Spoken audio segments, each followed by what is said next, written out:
Değerli izleyiciler, Murat TV'den hayırlı akşamlar, selamun aleyküm. Bugün e, yeni bir tefsir dersi programımızla huzurunuzdayız. Bu cuma akşamınız hayırlı olsun diyorum ve konumuza geçiyorum. E, Değerli hocam, Burhanettin hocam hoş geldiniz, safalar getirdiniz. Hoş bulduk, sağ olun, teşekkürler. Selamun aleyküm. Benden de selamlar, saygılar, Aleykümselam. Biraz hürmetler, izleyicilere, benim dinleyicilere. evet bir misafirlikteydim. Geciktim, kusura kalmayın. Biraz gecikmeli olarak duyurduğumuz saatten yaklaşık 45 dakika sonra programa girmiş olduk. Hocam Tekasür suresiyle başlıyoruz. Euzubillahimineşşeytanirracim. Bismillahirrahmanirrahim.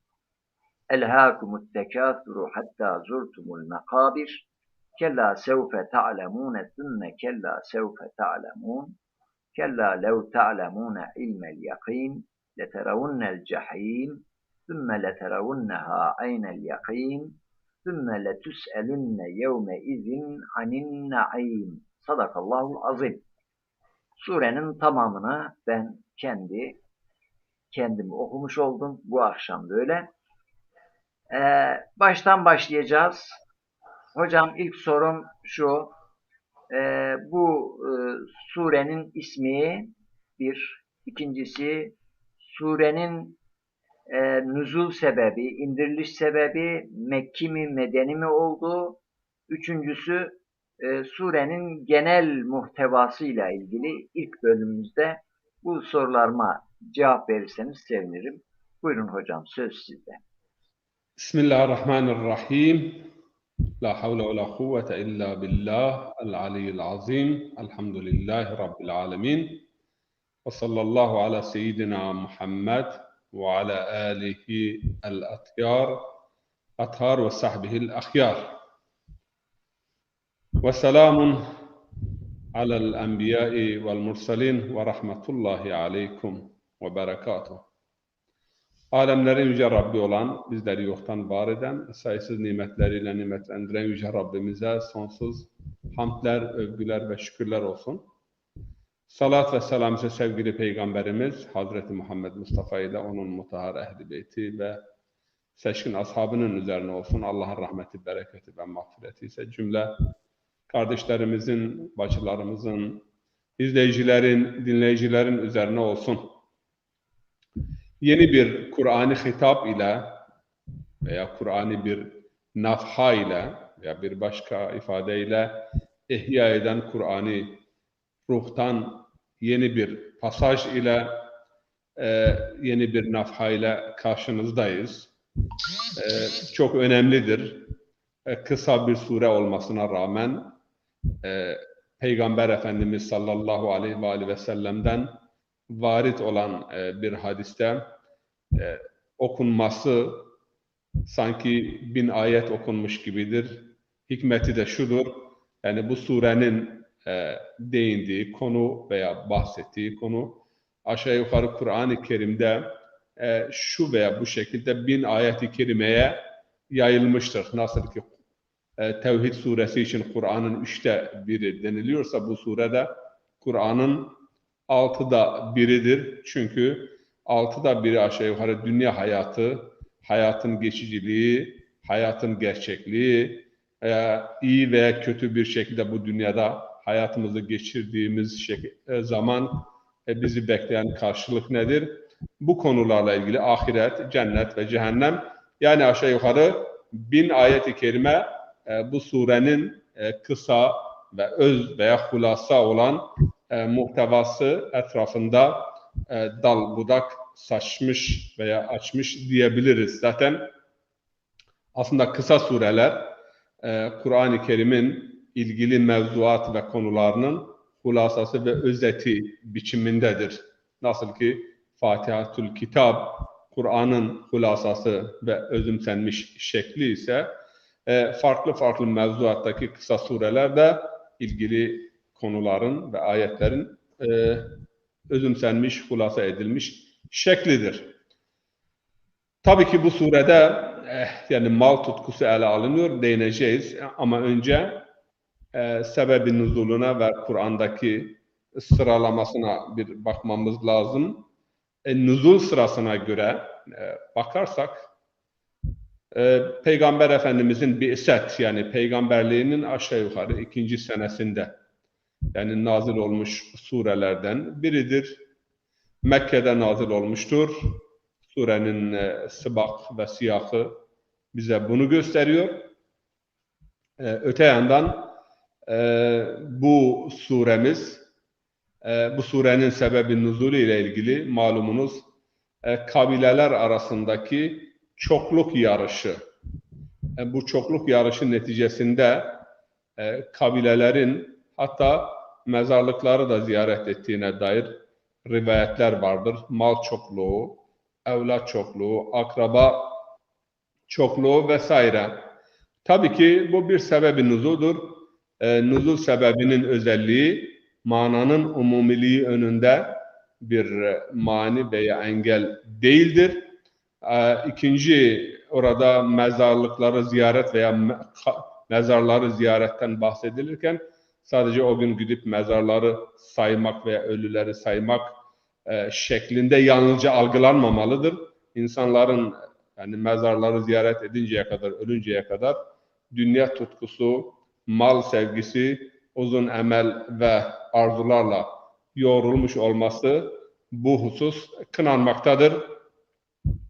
Yani mal insanlara hakim olmamalı, insan malın emanetçisi olduğunu bilmeli ve mal veya dünya sevgisi, dünya tutkusu insanı yüce ve üstün hedeflerinden, âli maksat ve gayesinden alıkoymamalıdır. Nüzul sırasında dediğimiz gibi 16. sırada yer almakta ama Osmani tertip dediğimiz mevcut elimizdeki Kur'an sıralamasında ise 102. sırada yer almaktadır suremiz.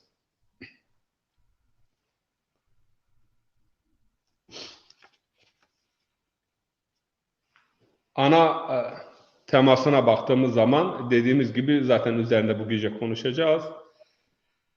Mal, yani mala yaklaşımımız, dünyaya yaklaşımımız nasıl olmalı? Çünkü bu konuda İslam tarihine baktığımız zaman, insanlık tarihine de baktığımız zaman çok zıt kutuplu yaklaşımlar sergilenmiştir. Mesela bir taraftan dünyaya tamamen sırt çeviren, ruhbanlık tercihinde bulunan ve dünyayı tercih etmeyen, yeren yaklaşımlar olduğu gibi tamamen dünyaya dalan ve dünyayı asıl hedef ve gaye edinen yaklaşımlar da vardır. Hatta bu konuda farklı rivayetler sanki görünürde birbiriyle çelişen rivayetler vardır. Bir taraftan dünya sevgisi bütün kötülüklerin anası olarak tanımlanırken öte yandan dünyada hiç ölmeyecekmişsiniz gibi çalışınız, yaşayınız. Öte yandan yarın ölecekmişsiniz gibi ahiret için. Yani bu denklemi nasıl kurmalıyız? Nasıl bir yaklaşım sergilemeliyiz? Hristiyanlık tamamen biliyorsunuz ki başlangıçta bir ruhbaniyeti tercih etti. Yahudiler tamamen dünyaya daldılar. İslam içindeki farklı tasavvuf geleneği dünyaya mesafeli durdu. Dünyayı yerici birçok efendime söyleyeyim ifade, beyan, rivayet vardır ama bu hangi dünyadır? Buna tabii ki bu gece izahat getirmemiz gerekiyor. Evet hocam. Şimdi bu kadar böyle girişten sonra surenin ilk ayetine geçebiliriz. Estaizu billah. El-Hakumut tekâsur. Tabii ben bu ayetin tercümesine gitmeden önce veya tefsirine gitmeden önce bu hususa biraz açıklık getirmek ihtiyacı Evet. hissediyorum. Hocam Şudur. müsaadenizle ben izleyicilerimize hiç selamlarını almadım. Selamlaşmadık. Malumunuz biz izleyicilerimizle interaktif yürütmeye elimizden geldiği kadar çabalıyoruz. Can Zaza kardeşimiz, Süleyman Ertuğrul abimiz, Sedat Gül kardeşimiz, Cumali Karaman hocamız, Selahattin Güler kardeşlerimiz hepsi bizi selamlamışlar. Ve aleyküm selam. Hayırlı akşamlar size, hoş geldiniz.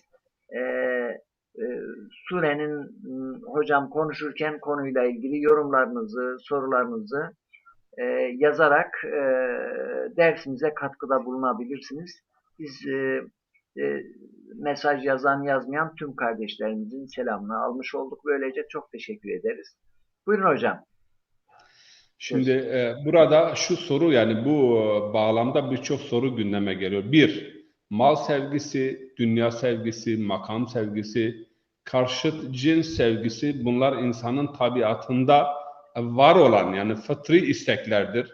Bazen de din adına bakıyoruz ki mesela bu istek ve arzulara karşı, yani bir cephe alma, bunları tamamen yerme veya mesafeli durma bir yaklaşım sergileniyor. Bu bir. İkincisi, peygamberlerin risaletiyle fıtri olan ihtiyaçlarımız arasında nasıl bir denklem kurabiliriz? Diğer taraftan mal hırsı, el-harisu haibun hasir, yani hırslı olan, tamahkar olan insan kaybetmiştir. Neyi kaybetmiştir? Yani faziletleri, erdemleri, değerleri, daha yüce ve üstün olan değerleri basit olan değerlere feda etmiştir deniliyor. Veya Peygamber Efendimiz sallallahu aleyhi ve sellem akşam ma haşitu ala ümmeti ittiba'ul heva ve tulul emel, yani ümmetim için korktuğum iki önemli husus vardır. Biri heva ve heveslerine tabi olmaları, esaretine maruz kalmış olmaları. İkinci husus da tamah peşinde, yani uzun emeller ve arzular peşinde olmaları.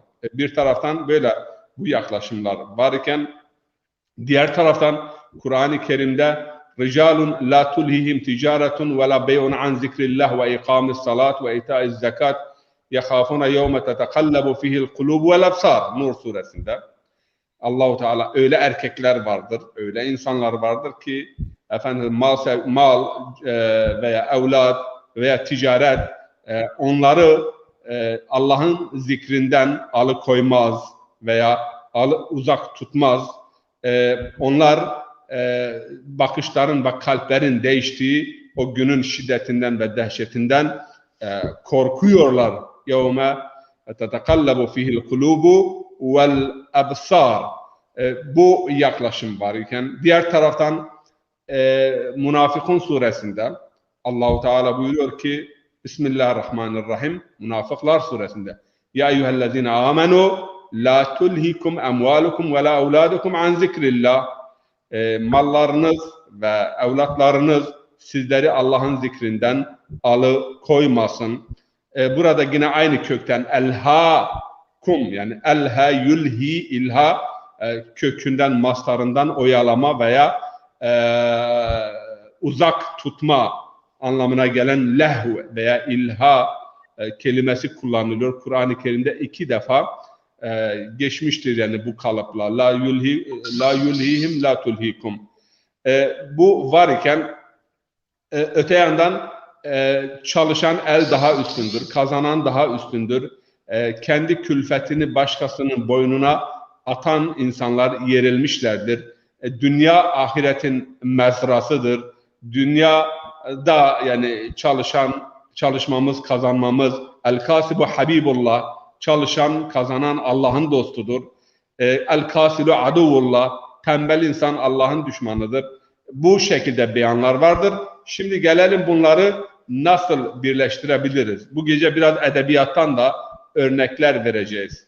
Şimdi bu konuda Mevlana Celaleddin Rumi'nin güzel bir dünya nedir?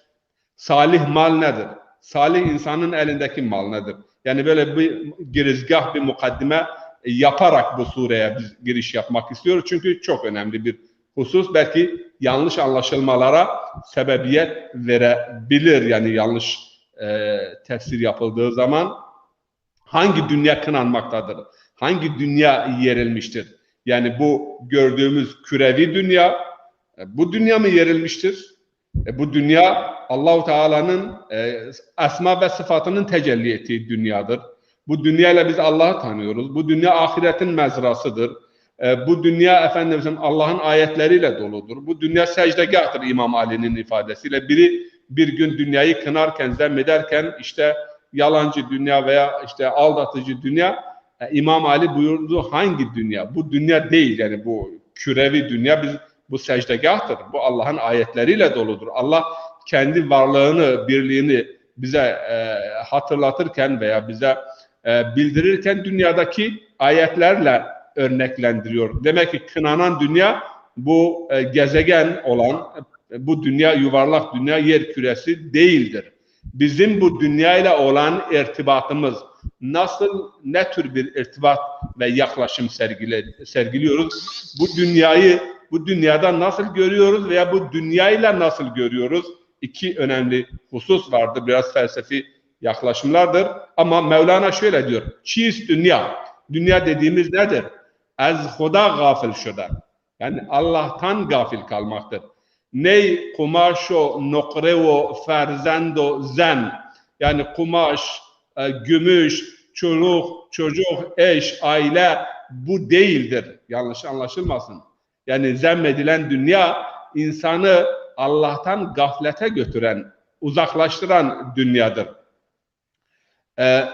Çiz dünya, az Huda gafil şuden. Ney kumaşo nokrevo ferzendo zen. Mal ra ger behr din başi hamul ni'me malun salihun handeş Resul.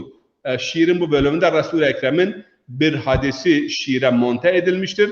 Yani eğer sen din için, insanlar için mala sahiplenirsen, varlıklı olursan, Resulullah bu varlığı şu şekilde ifade edilmiştir.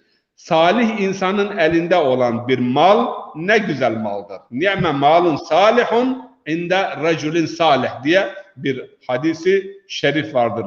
Yani bir mal, bir zenginlik eğer salih olan bir insanın elindeyse o salih insan gibi o da güzeldir, o da iyidir. Ve devamında ab ender keşti helak keştiyiz.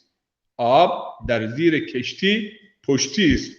Yani su geminin içerisinde olduğu zaman geminin batmasına sebep olur. Ama aynı su geminin altında olduğu zaman gemi için bir yastık gibi olur. Veya gemi için bir döşek gibi üzerinden gemi yürür gider. Yani mal ve mülk bir vesile olması lazım. Amaç olmaması lazım.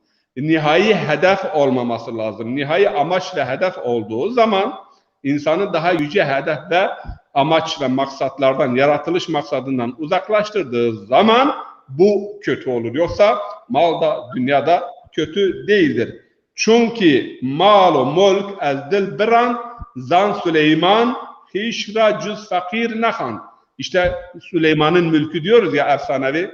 O Hazreti Süleyman dahi mal ve mülke sahipti. Ancak mal ve mülk sevgisiyle dolup taşmadığı için kendisini fakir olarak Allah'a karşı ve entumul fukara'u ilallah, siz Allah'a karşı fakir ve muhtaçsınız. Bu fakirlikten maksat malı da mülkü de Allah'ın bir vergisi, lütfu ve emaneti olarak bilmek.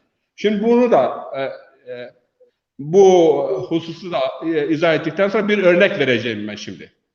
Peygamberlerin görevi nedir? Yani peygamberler bu dünyayı yeriyorlar, bazen de övüyorlar ve zemminde bir sürü rivayetler vardır. Bunu biz nasıl anlamalıyız? Size bir örnek vereyim. Öte yandan hırs, tamah, efendime söyleyeyim gayret, ceh, kazanma meyli, dünya meyli, mal meyli, bu insanın tabiatında var olan. Bunlar insanın tabiatında var olan hususlardır. Ve acaba Kur'an insanların tabiatında var olan istek ve arzuları bastırmaya mı gelmiştir? Yani onları yok etmeye mi gelmiştir? Bir örnek vereyim. Hayat tenceresi kaynaması lazım. Yani dünya hayatı bir yemek tenceresini düşünün. Hırs, tamah, kazanma hırsı, bunlar neye benzer? Oduna benzer. Yani ateş. Çünkü insanın hırsı olmasa, tamah olmasa, arzu olmasa, emel olmasa yani insan durur, hiçbir şey yapmaz. Peki, bu tencerenin kaynaması lazım. Ne tencerenin durması lazım, ne de taşması lazım. Peygamberlerin görevi ve son peygamberin de görevi, bu insanların fıtratında var olan kazanma duygusu, sahiplenme duygusu, mal sevgisi, dünya sevgisi, makam sevgisine ayar vermektir. Aynen tencere altındaki bir ateşe nasıl ayar veriliyor ki tencere taşmasın veya sönmesin. Yani dünya hayatında tamamen hırs, tamamen tamah, tamamen efendime söyleyeyim ağız, cimrilik ve gece gündüz mal peşinde insan koştuğu zaman tencere taşar. Taştığı zaman kendisi de bundan bir hayır ve lezzet görmez. Ama insan çalışmadığı zaman, ruhbanlık, dünyadan el etek çektiğimiz zaman da tencere bu defa sönmeye başlar. Ancak peygamberlerin görevi bu duygularımıza, bu isteklerimize, bu arzularımıza ayar veriyor. Yani kendini kaptırma, malı kazan ama malın esiri olma. Makamın olsun ama makamın esiri olma. Yani makam da, mevki de senin için bir vesile olsun. Yani hayat tenceresini ne taşacak şekilde ne de duracak yani şekilde olmaması lazım. Yani kaynaması lazım, dengeli bir şekilde kaynaması lazım. Peygamberlerin görevi budur ve bu ayarı veriyorlar. Yani dengeli hareket etmek lazım. Yoksa bir felsefi konuyu daha burada biraz değineceğim. Ondan sonra biz ayetlerimize gireceğiz. Şimdi mutlak uyanıklık ve mutlak gaflet. Mutlak gaflet insan yani her şeyden hakikaten gaflet ettiği zaman bu helak edicidir, yok edicidir. Mutlak bir uyanıklık, huşyariye mutlak ve mutlak uyanıklık da insanın hayattan el etek çekmesine sebebiyet vermiştir. İslam tarihinde de, Hristiyanlık tarihinde de birçok alimi görmüşüz. Bunlar belli bir noktaya geldikten sonra yani çalışmak istememişler, çalışmamışlar, gözleri açılmış. Mal, mülk niçin? Onun için bir parça deniliyor ki bir parça gaflet, bir parça hırs, bir parça tamah dünya tenceresinin, hayat tenceresinin kaynaması için lazımdır ve gereklidir. Mutlak gaflet de tehlikelidir bu dünya hayatında. Peygamberler mutlak uyanık idiler. Ancak bu mutlak uyanıklığa sahip olmalarına rağmen yani oyunun içerisinde olup da oyunun sonucunu bildiği halde oynayan bir mesela oyuncuya benzer. Peygamber hem seyircidir, hem oyuncudur, hem görüyor ama bununla birlikte istifini bozmuyor. Ve bir örnek vereyim size mesela İrfan'dan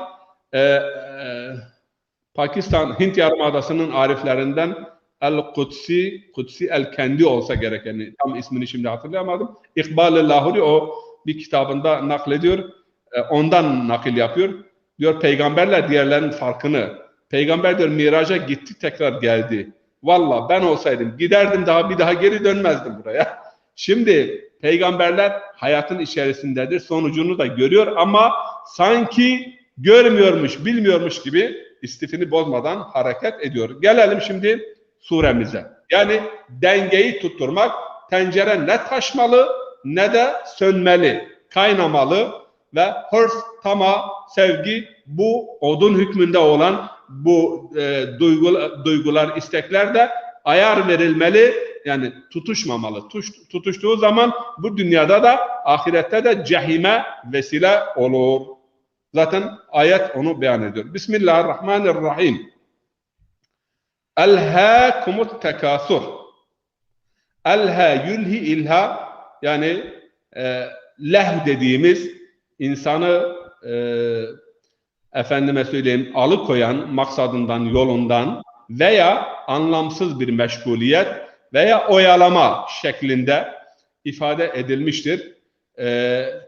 Kur'an-ı 6-7 tane ayet var. Mesela اَلَّذ۪ينَ اتَّخَذُوا د۪ينَهُمْ لَهْوًا وَلَعِبًا dinlerini bir efendime söyleyeyim bir oyalama veya bir yani oyun veya meşguliyet yani yapan ama ciddiye almayanlar yeniliyorlar. اَلَّذِينَ اتَّخَذُوا دِينَهُمْ لَهْوًا وَلَعِبًا. Zaten la'b de manası hedefi maksadı olmayan meşguliyet demektir. Arapçada el-la'bu lis-sıbyan. Yani oyun çocuklar içindir. Bu meşhur ifade vardır. Lehv de aynı şekilde. Ben yine bir örnekle izah edeyim. Değirmen demiştik bir defa. Değirmenin mesela buğday bittiği zaman o taşların birbirine değmemesi için bir parça yine o un atılıyor yani değirmenin içerisine ve o iki taş o unu tekrar onunla meşgul oluyor. Çünkü onunla meşgul olmazlarsa kendilerini yiyip bitirirler. Bu defa unu öğütemez hale gelirler. Bu halete, bu duruma lehv deniliyor. Yani maksatsız bir oyalanma, bir meşguliyet veya insanı daha yüksek bir hedeften alıkoyan bir oyalanma. Cuma suresinde biz bunun örneğini görüyoruz. وَاِذَا رَأَوْ تِجَارَةً اَوْ لَهْوًا انْفَضُّوا اِلَيْهَا وَتَرَكُكَ قَائِمًا.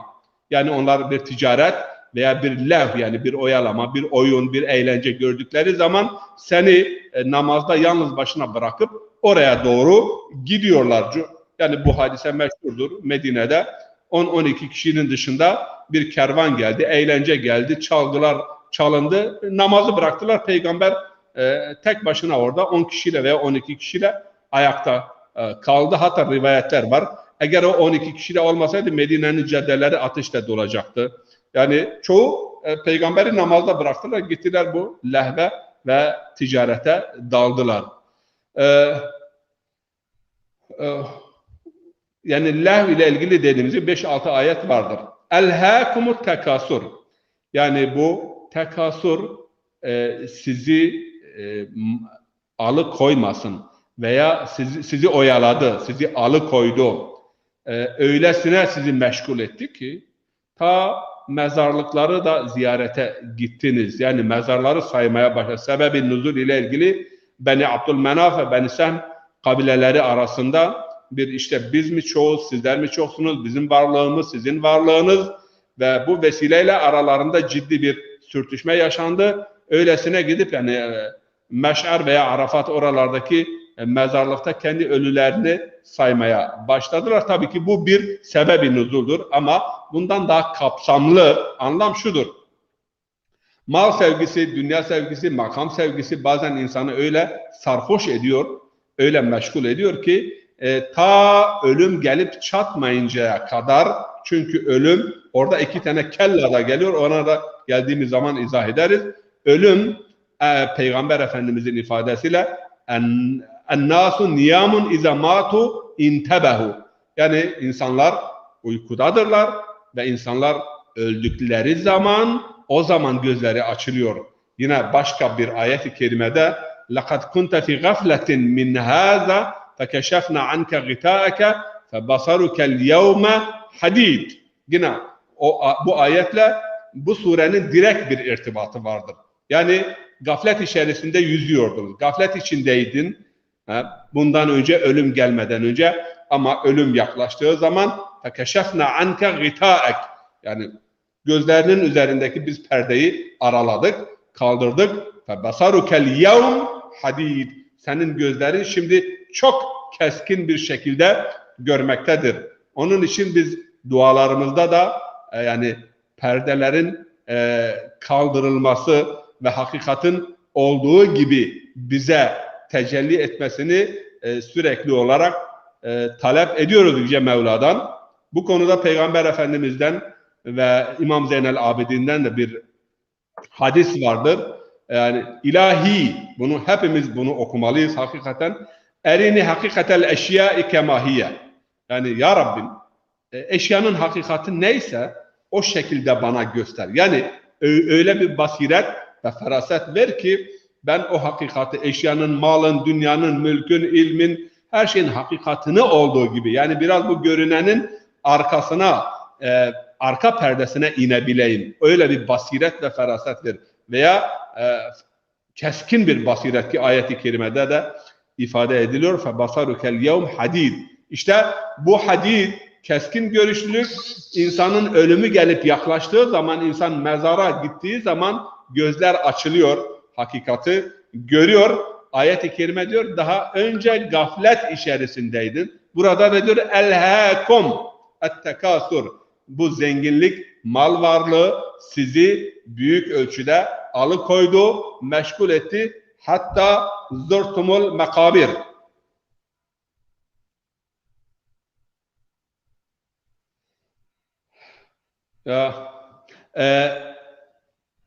وإذا رأوا تجارة أو لهوا انفضوا إليها وتركوك قائمة قل ما عند الله خير من اللهو ومن التجارة والله خير الرازقين. Yani Cuma suresinin son ayeti. Orada da yine lehv ve laib, dediğimiz gibi bir cuma günüydü. Kervan geliyordu. Şam'dan kervan geldi. Benzeri ayet Nur suresinde de vardır. İki yerde yani zikrediliyor bu hadiseye.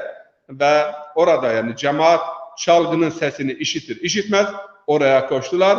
Hasan, bazı sahabe, Miktad, Hasan, Selman, Ebu Zer ve yani Ehl-i Beyt'ten 3-4 kişi, bunlar İmam Ali, yani bunlar kaldılar peygamberin arkasında, diğerleri çekilip gittiler, yani takıldılar kervana ve lehviyata. Bu konuyla ilgili olarak tefsir kitaplarına müracaat ederseniz Cuma suresinin ve Nur suresinin ilgili ayetlerini orada bütün tafsilatıyla hadise izah edilmiştir ve orada Allahu Teala ciddi bir uyarıda bulunuyor. Yani ticaret ve lehvden bir ticaret ve bir lehviyat gördükleri zaman oraya kaçıyor. Söyle hani ve izâ ticareten ev lehven faddu ilehu ve tereke kul ma indallah hayrun minel lehvi ve minel ticara. Allah'ın yanındaki sevap, mükafat, karşılık, Allah'ın rızkı, bereketi, yani bundan sizin için daha hayırlıdır. Nahl suresinde de aynı benzer ifade geçiyor.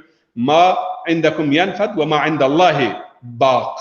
Yani Allah'ın nezdinde olan bakidir. Allah rızası için işlenen bakidir, kalıcıdır. Veya Kehf suresinde de el malu vel benune zinetul hayatid dünya vel bakiyatus salihatu inde rabbike hayran sevaben ve hayran amela. Yani mal, mülk, çocuklar, bunlar dünya hayatının güzellikleridir. Ancak Allah rızası için işlenen bakiyat, bir diğer anlamıyla da sizden sonra da işlemeye devam eden güzel sadaka-i cariye, geride bıraktığınız bakiyatun salihat, sadaka-i cariyenin bir diğer ismi. Bunlar sevap bakımından Allah nezdinde daha üstündür ve arzu ve ümit var kılma hususunda da, yani bakiyat-ı salihat geçici olan zinet, mal, mülkten daha iyi ve daha isabetlidir. Gelelim evet. Elhâkumut tekâsur. Bu sure hakkında yine Peygamber Efendimiz sallallahu aleyhi ve sellem'den şöyle bir hadis naklediliyor. Peygamber bu sure indiği zaman şöyle diyordu. Yebne Adem, ey Adem oğlu, tekul mali mali. Sen malım diyorsun. Maleke min malik. Malından hangisi senindir? Hangi mal senin malındır? Ma ekelte ve lebiste ve tasaddakte fehuve maluk. Yediğin, giydiğin ve sadaka olarak insanlara verdiğin, hayır, Allah rızası için innema nut'imukum li vechillah, yani Allah rızası için yedirip içirdiğin o senin malındır. Geriye kalan, efendime söyleyeyim, bu varisin malıdır. Yine konuyla ilgili olarak Peygamber Efendimiz sallallahu aleyhi ve sellem diyor ki bazı insanlar vardır ki yani bunları kınıyor, bunları yeriyor. Yani yaişune ayşel fukara ve yuhasabune hisabel agniya. Allah dünyadan mal vermiştir, mülk vermiştir. Ne yiyor, ne giyiyor, ne istifade ediyor, ne Allah yolunda bunu harcıyor ve o şekilde ölüp gidiyor. Ama ahirette ise zenginlerin hesabıyla hesap görülüyor. Çünkü zengindi, varlığı vardı. Ve yine Peygamber, Allah size bir mal verdiği zaman bu mal, mülk üzerinizde görülsün. Siz de istifade edin, başkasına da yedirin, içirin. Gelelim şimdi tekrar. Elhâkumut tekâsur. hatta zurtumul makabir. İnsanlar neyle övünürler? Neyle iftihar ederler? Yani mallarıyla, mülkleriyle, makamıyla. Yine bu ayet-i kerimenin devamı, bu surenin tefsiri niteliğinde olan Hadid suresinde çok geniş bir ayet-i kerime vardır. O ayet başlı başına yani bir ders konusu aslında olması lazım. Orada da Allah-u Teala şöyle buyuruyor ki: "İ'lemu Bismillahirrahmanirrahim.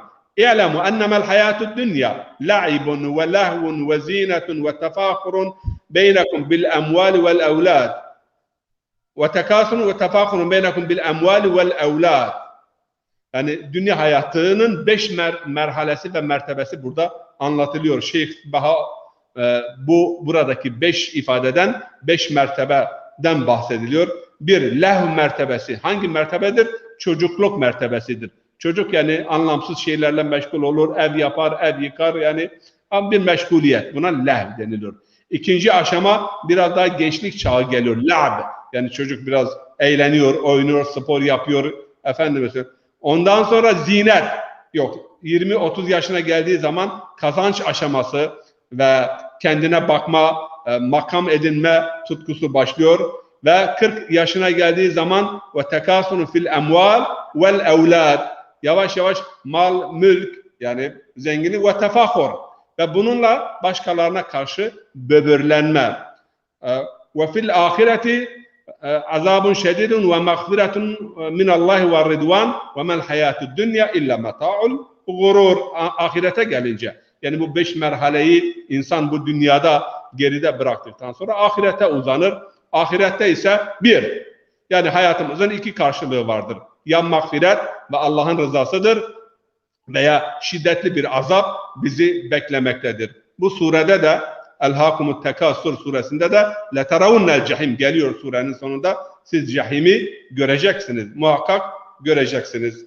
Ya ve bu Hadid suresindeki ayet üzerinde tabii ki zamanımız olsaydı bunu çok daha açacaktık, bu 5 aşamayı. Yani i'lemu ennemel hayatud dünya la'ibun ve lehvun ve zinetun ve tefâhurun beynekum ve tekâsurun beynekum ve tefâhurun fil emvâli vel evlâd ve mel hayatud dünya illa meta'ul gurur ve sabiqu ila mağfiret min rabbikum ve cennetin arduha ka'ardis semai vel ard uiddet lillezine amenu billahi ve resulü. Yani devamında yani yarışın, geciktirmeden elinizdeki imkanları genişliği yer ve gök olan cennet için harcayın.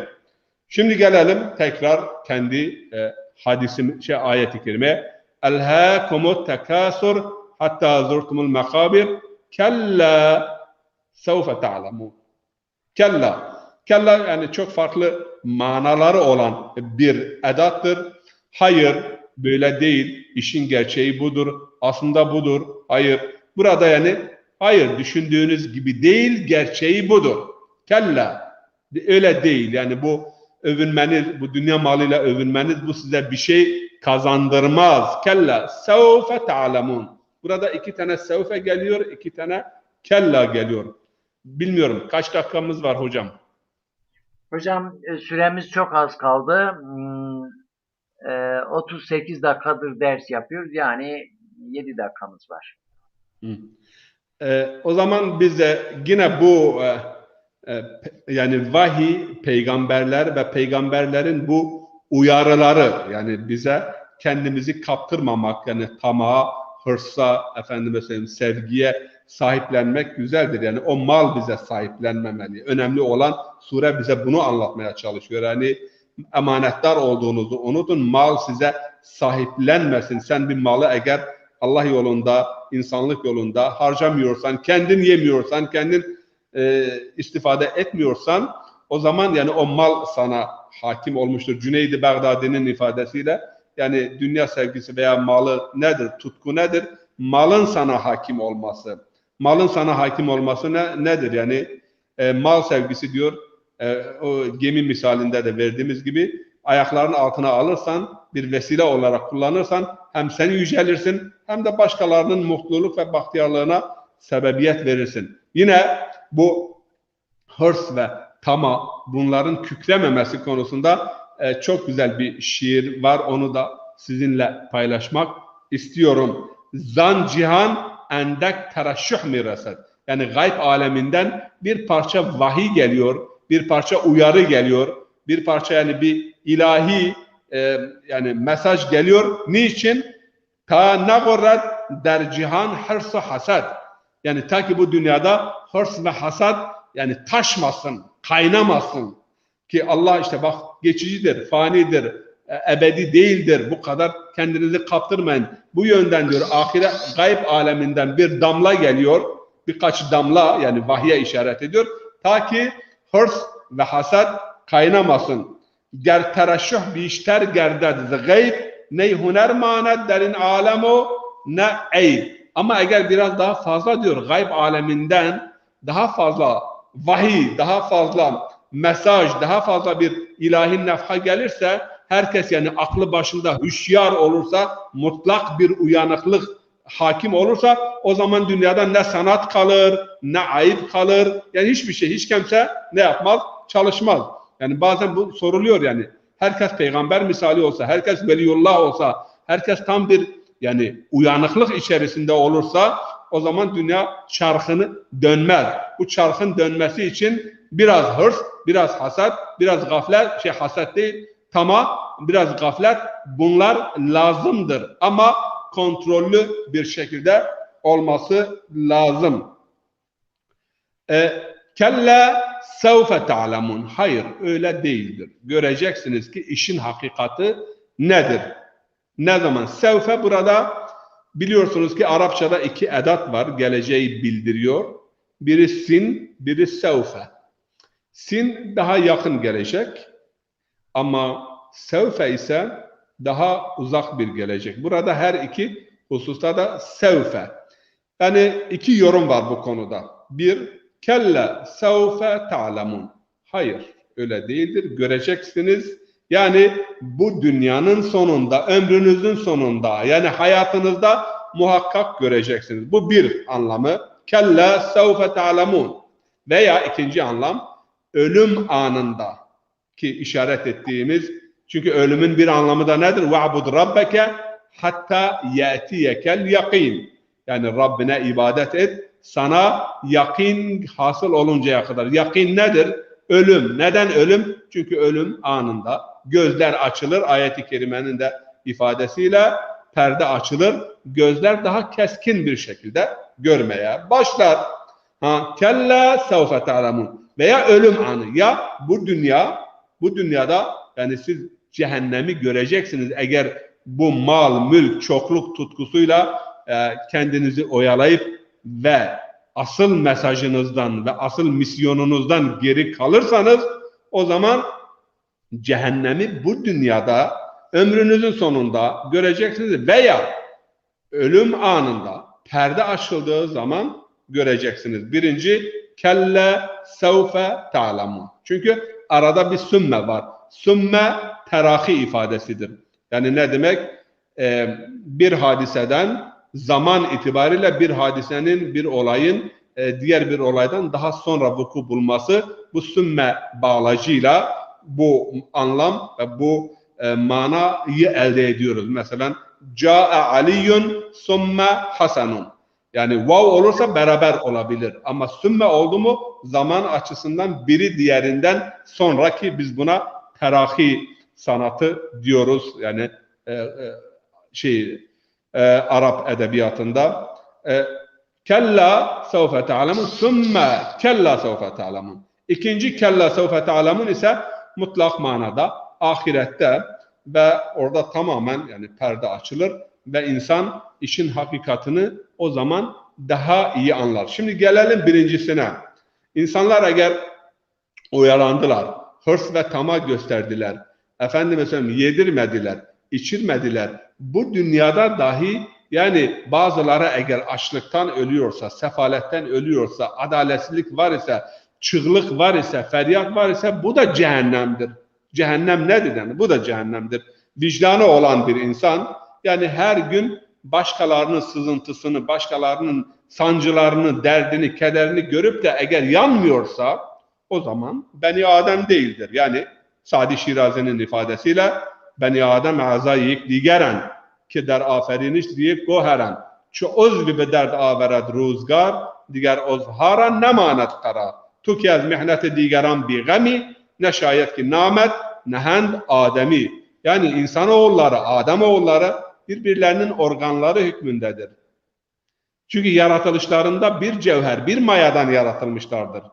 Bir uzva, bir organa bir dert hasıl olduğu zaman diğer uzuvların sükunet bulması imkansızdır. Eğer sen başkalarının dertlerini, tasasını, kederini kendin için dert edinmiyorsan o zaman sana Adem oğlu demek yakışmaz. Yani sure bize bunu anlatıyor. Eğer adalet olmazsa, başkalarının derdiyle dertlenmesi, sadece bu tutkuya, bu mal tutkusuna insan kendisini kaptırırsa bu dünyada kendisi için cehennem yaratmış olur. Bir örnek daha vereyim size Moğol tarihinden. Moğollar biliyorsunuz İslam alemini yani işgal ettikleri zaman çok feci cinayetler işlediler. Çok kötü cinayetler işlediler. Yaktılar, yıktılar. Diyorlar ki işte bir Moğol askeri arif olan veya mutasavvuf yani bir sufi veya dervişin yanına gitmiş. Derviş orada yani zikir fikir ile meşgul. Güneşleniyor bir yerde. Söyle banayım. Söyle bakayım cehennem nerede? Yani böyle bir öfkeyle, nefret ile ve tam bir vahşet ve dehşet ile söyle bakayım cehennem nerede? Derviş buna bakıyor. Cehennem diyor işte sensin. Bu senin bu durumun, senin bu halin. Cehennem budur yani. Şimdi sen hangi cehennemi arıyorsun? Bu cehennemdir işte. Bu öfke, bu zulüm, bu hoşmu, bu efendime söyleyeyim yani büyüklük taslama yani bu zulüm yani bu cehennemdir. Daha cehennem nerede? Yani cehennem budur işte. Yani la teravunnel cehim burada demek istedi şu dünyada da bu cehennemi göreceksiniz. Veya kella sevfeten sümme kella sevfeten burada görmezseniz orada göreceksiniz. Şimdi burada tabii ki ayetin devamında ilmin mertebeleri geliyor ve ilmel yakin, hakkal yakin, aynel yakin meselesi o meseleye girersek bizim için çok daha zaman alacak. Onun için eğer kardeşlerden, bacılardan herhangi bir soru var ise o sorulara bir bakalım. Evet, Ahmet Barıştıran bir sorusu var ama bugünkü konumuzla alakalı değil. İsterseniz bunu tarihle ilgili bir konu işlediğimizde orada işleyelim diye düşünüyorum. Yani sureyle ilgili şey olursa yani suremiz ile ilgili, konumuz ile ilgili Konu zamanımız az. Ama bu soruyu da not edin hocam. Not edin. İlgili zaman gelince ilgili konumuz gelince genelde bu tip konuları Fikir Dünyamız programımızda değiniyoruz. Bunu da orada cevaplandırabiliriz. Hocam şimdi son olarak ben şöyle bir müsaadenizle toparlayayım. Buyurun. Sizden de son sözümüzü alacağız. Programımızın tefsir dersi programımızın Türkçe bölümünü bitireceğiz. Şimdi tabii ki surenin aslında baş tarafında surenin bütün şifreleri var. Tekasür ve lehv kelimelerinde şey var. Her şey gizli aslında. Tekasür aslında şey var. Müşareket babı müşareket yani hem müşareket kalıbındadır. Yani karşılıklı böyle yarışma da manaya atfedebilir. Çünkü şeyde insanların hırsta birbirleriyle yarışma var. Falanda var, bende de olsun. Falanın efendim arabası şeydir, bende daha fazladır. Onunki böyledir, benimki daha var. Burada bir yani böyle karşılıklı çünkü bu hırs insanlarda karşılıklı birbiriyle yarışarak olur. Bir. İkincisi de lehv kelimesi sadece oyalanma değildir manası. Değil mi? Yok. Sadece oyalanma değildir. Oyalanma da bir alıkoyma. Alıkoyma da sadece değildir. Başka anlamları da var tabii. Yani aslında burada özellikle bu kelimenin kullanılmasının bir şey de şudur. Oyun Hani oyuna dalmak insanı birçok şeyden mahrum. Oyunun çekiciliği vardır ve insanı sürekli peşinden sürükler. Bütün oyunlarda bu özellik vardır. Burada da bu ima var. Yani dünya malı da o kadar tatlı gelir ki insanlar burada bu defa birbirleriyle yarışa, birbirleriyle tefahura, yani birbirlerine üstünlük taslama yoluna giderler. Burada bir incelik var. Yani bunlarda incelik var. Üzerinde çok konuşulması lazım. Bir de hatta zürtümül mekabir. Yani bir kabirleri ziyaret, yani kabirleri ziyarette işte benim kabrim daha işte türbem daha şatafatlıdır. Benim e, türbemin şeyi daha fazla veya o mezarların daha fazla şeklinde bir şey söylenebilir. İkincisi de şu da düşündürüyor, şunu da insana düşündürüyor. Dünya malının o çekiciliği neticesinde mezara gittiğinizde bunun ne kadar anlamsız olduğu da anlaşılıyor. Buraya da bir ima var gibi geldi bana. Yani mezar ve dünya malı, ölüm ve dünya malı. Burada bir şey var, ima var, e, bir yakınlık var diye düşünüyorum. Hocam Arap dilinde, edebiyatında iki bab var. Biliyorsunuz ki bunlar bir mufaale babı deniliyor. Bir de tefaul babı, karşılıklı olarak. Bu karşılıklı olarak yani bir şeye girişmek, mesela mücadele diyoruz, mufaale diyoruz veya mesela tecavüz. Yani ama ikinci bir hususta bir gerekçeye. Yani bir gerekçe. İşte burada gerekçe meşguliyet. Lehvin bir anlamı da yani basite almak, ciddiye almamak anlamı da vardır. Mesela اَلَّذ۪ينَ اتَّخَذُوا د۪ينَكُمْ لَهْوًا وَلَعِبًا. Burada lehvin başka anlamı var. Yani sizin dininizi basite alan, ciddiye almayan, oyun gibi, eğlence gibi görenlerle dostluk kurmayın, onları veli edinmeyin, onlarla oturmayın ve onlar başka bir konuyu değiştirmedikçe onlarla birlikte olmayın. Tabii ki tefaul babında da karşılıklı ama bir gerekçeye dayalı olarak karşılıklı, yani bir rekabet, karşılıklı bir eylem, karşılıklı bir iletişim. Mesela tecavüz bu babdan geliyor.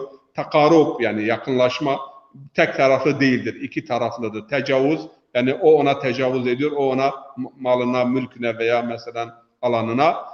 O bab tekasür da o tefaul babından, yani bir iftihar vesilesi olarak birbirlerine böbürlenmek, birbirlerine karşı büyüklenmek, tekebbür ve tefahür için, onun için Peygamber Efendimiz sallallahu aleyhi ve sellem buyuruyor ki tekebbür ve tefahürü kıran üç şey vardır.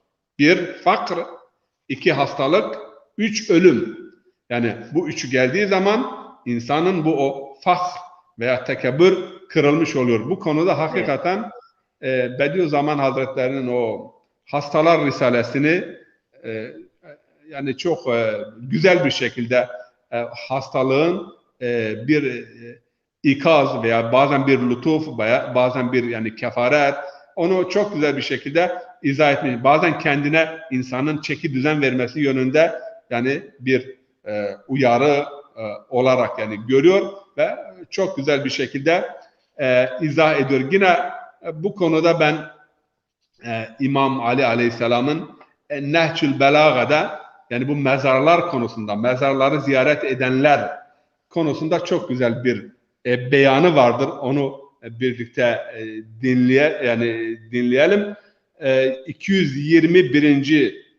Hutbe aşağı yukarı El-Hakumut Tekasur suresinin, yani El-Hakum bu surenin, Tekasur suresinin tefsiri hükmündedir. Yani arkadaşlara evlerinde Nehçül Belaga olan arkadaşların açıp o hutbeyi okumalarını diliyorum. 221. hutbe. Ve İmam Hazretleri şöyle buyurur çok. O mezarları ziyaret edip ölüleri sayanlara. لَقَدْ nazaru ileyhim bi absaril gashwe ve darabu minhum fi gamreti cühale ولو استنطقوا عرسات تلك الديار الخاوية والربوع الخالية لقالت ذهبوا في الأرض ضلالا وذهبتم في أعقابهم جهالا. Ama yani o ziyareti yapanlara imam hitap ediyor. Ama onlar atalarına iyi görmeyen gözlerle bakmaktalar. İyi görmeyen gözlerle bakmaktalar. Yani hakikati görmeyen gözlerle bakmaktalar. Ve onlar hakkında cehalet uçurumuna yuvarlandılar, o geçmişleri hakkında. Eğer şu yıkılmış diyarlar ve boş evler ataları hakkında konuşturulmuş olsaydı şöyle derdi: atalarınız yerin dibine sapık olarak gittiler, siz de peşlerinden cahilce koşturdunuz. Bu da İmam Ali'nin bu sure ile ilgili tefsiri. Tabi tefsir çok hutbe 2 sayfadır. Bu bölümü ben naklettim. Yine Osman İbni Mes'un hakkında, Peygamber Efendimiz'in değerli sahabilerindendir ve oğlu Kasım vefat ettiği zaman Peygamber Efendimiz buyurdular: oğlumun Mez'un'un, Osman İbni Mez'un'un mezarının yanına defnedin. Da burada da bir anlam yatmakta. O konuya girmek istemiyorum. Ama kâne li fî mâdin ahun. İmam Ali diyor ki, benim geçmişte çok değerli bir kardeşim vardı. Ve ma yuazzimuhu fî ayni sigaru dünya fî aynihi. Yani imamın edebiyatı çok güçlü bir edebiyatı. Çok güçlü bir edebiyatı vardı. Onu benim gözümde büyüten husus, dünyanın onun gözünde küçük olması. Yani bizim bu dünya ile olan irtibatımız. Yoksa zemmedilen dünya, bu yeşil dünya, kürevi dünya değildir. Bu dünyayla nasıl bir irtibat sağlamış oluyoruz? Yine o İmam Şafii'nin meşhur şiiri var. Onunla herhalde kapatsak yerinde olur. Ya men bi dünya iştegal kad garrahu tulul emel evelem yezel fi gafletin hatta dena minhul ecel.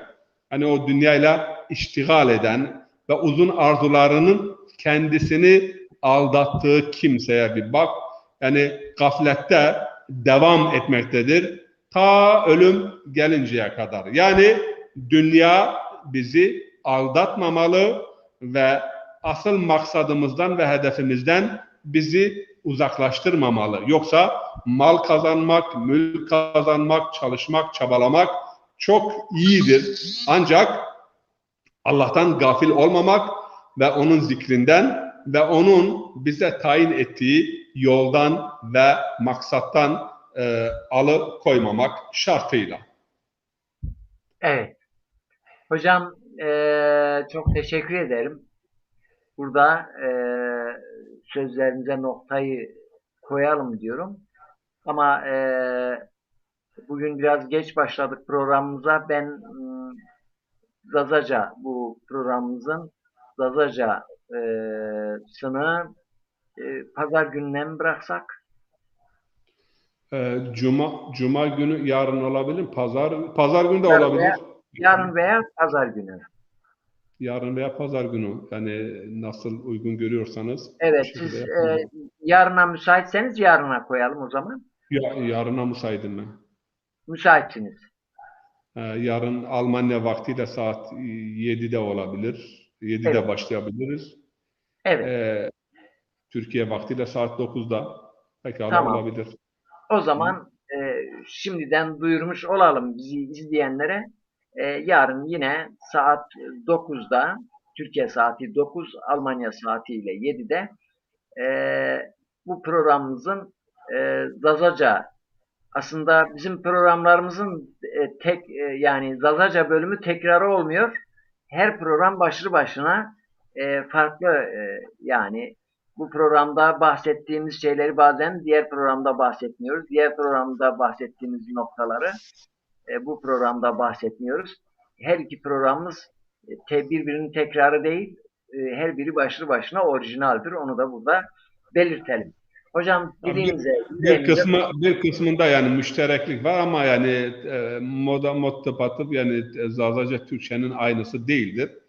Evet. Tabii o farklı şeyleri bazen söylüyoruz. Bazen de yani ortak bir takım hususlar olduğu gibi farklı hususları da dile getiriyoruz. O arkadaşın sorusu neydi? Arkadaşın sorusunu hemen getireyim. Bu tarih sorusuyla ilgili bir soruydu. Diyor ki Hazreti Ali Hazreti Osman'ı pardon Hazreti Ali Hazreti Osman'ın kanını aramaya yani onun e, katilini aramaya çalışırken Muaviye neden halifelik peşindeydi? Yani diyor Hazreti Ali Hazreti Osman'ın katilini bulmayla uğraşırken Muaviye neden o esnada halifelik peşindeydi? Bununla uğraşıyordu. Oradaki hakimiyet hak tarafı e, nedir? Bu konuya biraz bu konunun biraz detayını öğrenebilir miyiz diyor. Ama takdir edersiniz ki bu programımızda şu anda hem tefsir dersinin formatına uygun değil hem de e, yani başlı başına bir konudur. Çok detaylı anlatmak Sadece gerek. iki cümle söylerim. Gerisi yani arkadaşlar bunu tarih kaynaklarından, kitaplardan yani uzun konu tabii ki. Bir yani İmam Ali'ye birisi sorduk ya siz mi haklısınız, Muaviye mi haklıdır? İmam cevabında dedi ki önce hakkı tanıyın, ondan sonra kimin haklı olduğuna siz karar verin. Evet, Bu bir. İkinci husus da Muaviye Osman'ın işte gömleği zaten kanlı gömlek. Gömlek zaten bir yerde bir bahane oldu mu bazı işte şeylerde Osman'ın gömleği ve Hazreti Osman'ın gömleği işte. O gömleki o kanı bahane etti. Katiller bulunsun şu bu. Ancak kendileri saltanata geldiklerinde hiç o meseleyi artık peşine düşmediler. Ve ikincisi halife ondan yardım istediği zaman halifenin yardımına koşmadı ve İmam Ali dedi ki zaten bunların uygulamalarından dolayı bugün sizin eviniz kuşatılmıştır. Yine İmam Ali Aleyhisselam'ın bir meşhur sözü var. Kendi İmam Hasan ve İmam Hüseyin'i halifenin kapısına görevlendirildi. Kapıdan kimse girmesin. Halife öldürülme bid'atı yayılmasın. Yani bu bir bid'at olarak şekillenmesin. Tarihimiz baktığımız zaman yani elim hadiseler yaşanmıştır. 4 halifeden 3'ü e, şehit edilmiştir. Yani bu çok üzücüdür. Üçü de e, ismi Müslüman olanlar tarafından, hatta arkadaşları tarafından, dostları tarafından e, 3. halifeye karşı halkı veya ashabı kışkırtanların kimler olduğunu gidin tarihten öğrenin. Tarihimizdir, öğrenin. Tabii ki bu tefsir dersinin konusu değildir. Bu kadarıyla herhalde iktifa etsek yerinde olur. Ben de evet. teşekkür ediyorum. Vesselamu Aleyküm ve Rahmetullahi ve Ve Berekatuhu. rahmetullahi ve berekatuhu. Hocam teşekkür ediyorum. İzleyenlere burada teşekkür ediyorum. E, hayırlı geceler. Şen kalın, esen kalın, huzurlu kalın. Geceniz hayırlı olsun. Cumanız şimdiden mübarek olsun. Esselamu Aleyküm ve Rahmetullahi ve Berekatuhu.